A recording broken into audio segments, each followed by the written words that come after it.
Hello everyone, in this video I am going to discuss NCERT Physics of class 11, chapter 1 Physical World.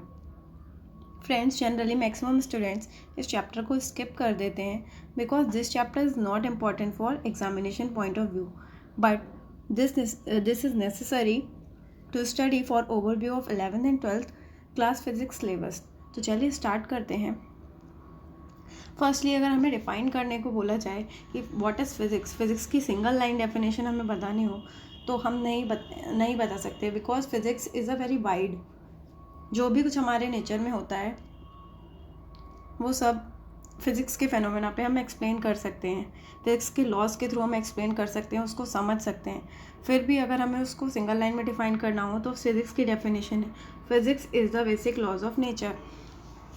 Why we are saying physics is the basic laws of nature? Because जो भी कुछ हमारे nature में हो रहा है ना वो हम फिज़िक्स के लॉज के थ्रू समझ सकते हैं, जैसा कि अभी मैंने आपको बताया. सेकेंडली इसकी दूसरी डेफिनेशन है it is the laws and principle that governs the universe.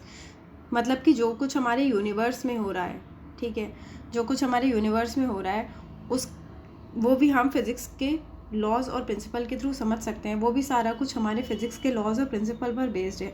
For example अगर हम यहाँ नेचर से रिलेटेड बात करें तो सनसेट के टाइम हमें सन रेड दिखाई देता है. रेनबो का फॉर्मेशन होना, बारिश के बाद कभी कभी हमें रेनबो दिखाई देता है, उस रेनबो की फॉर्मेशन का फॉर्म होना, या फिर वाटर की ड्रॉपलेट्स हमेशा स्फेरिकल ही क्यों होती हैं शेप में, या फिर रेड कलर ही हमेशा डेंजर के लिए क्यों यूज़ किया जाता है in comparison to other colours.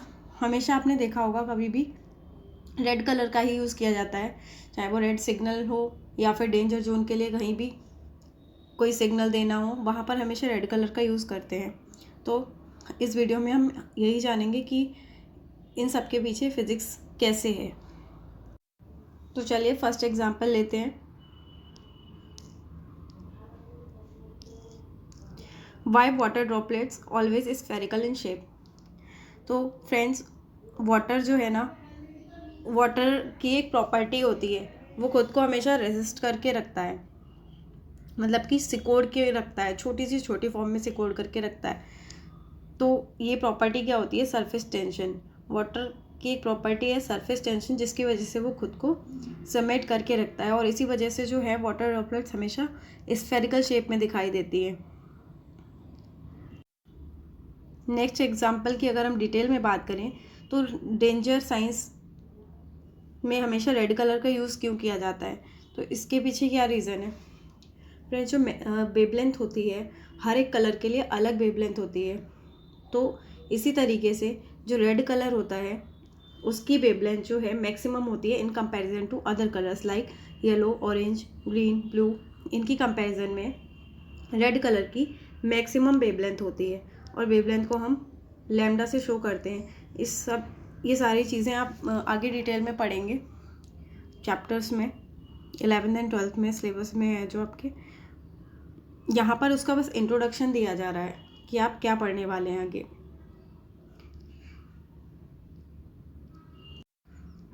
Red colour की मैक्सिमम वेवलेंथ है, तो मैक्सिमम वेवलेंथ होने की वजह से इसको रेड साइन को हमेशा डेंजर के लिए यूज़ करते हैं. तो मैक्सिमम वेवलेंथ से यहाँ पर फ़ायदा क्या है? मैक्सिमम वेवलेंथ होने की वजह से क्या होता है, ये जो रेड कलर है वो ईजिली स्कैटर नहीं कर पाता, और इसीलिए ये क्लियरली विजिबल होता है, हमें ईजिली हम इसको देख पाते हैं. यही रीज़न है कि रेड कलर का यूज़ किया जाता है हमेशा डेंजर सिग्नल को शो करने के लिए. तो फर्स्ट एग्जांपल हमने देखा, why droplets is always spherical in shape.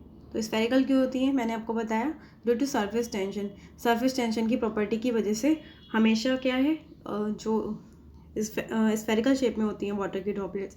Next example हमने लिया कि रेड कलर को ही डेंजर साइंस में क्यों यूज़ करते हैं. तो due to maximum wavelength, red colour की मैक्सिमम वेवलेंथ होने की वजह से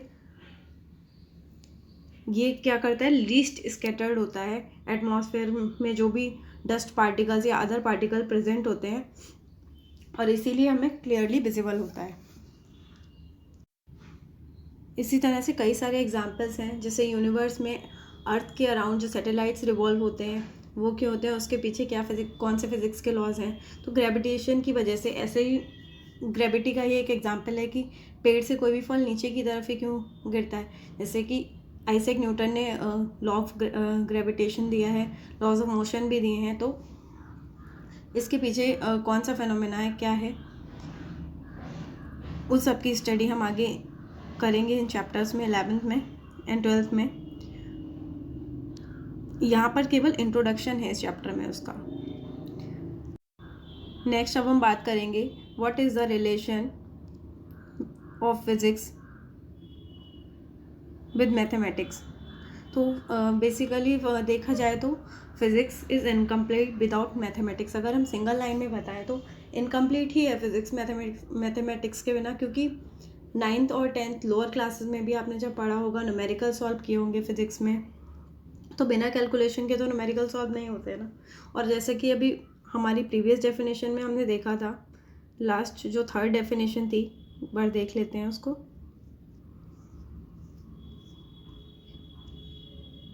यहाँ पर लिखा है it tell us why and how things behave as they do and help us to future things.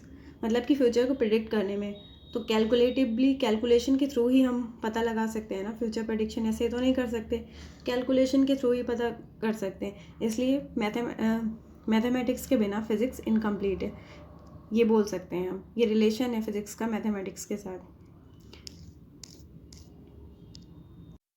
I hope मैंने अभी जो भी आपको एक्सप्लेन किया वो आपको समझ आया होगा। फिर भी कोई डाउट हो तो आप कमेंट सेक्शन में पूछ सकते हैं। Thank you. आगे की वीडियो हम कंटिन्यू करेंगे नेक्स्ट